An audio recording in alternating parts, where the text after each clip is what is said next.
আমাদের মধ্যে কার যেন জনম দুঃখনী বাবা নাই, মা নাই, ওই মা বাবার কবরের মধ্যে কি হয় আমাদের জানা নাই।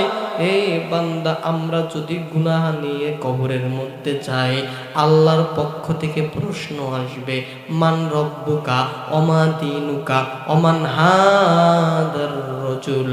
ও বান্দা, তোমাকে তিনটা প্রশ্ন করা হবে। তিনটা প্রশ্নের যদি সঠিক জবাব দিতে না পারো, আল্লাহ বলবেন, ও ফেরেশতাদের দল, এই বান্দাকে ধর ধর জাহান্নামের মধ্যে লিপ্ত করে দে।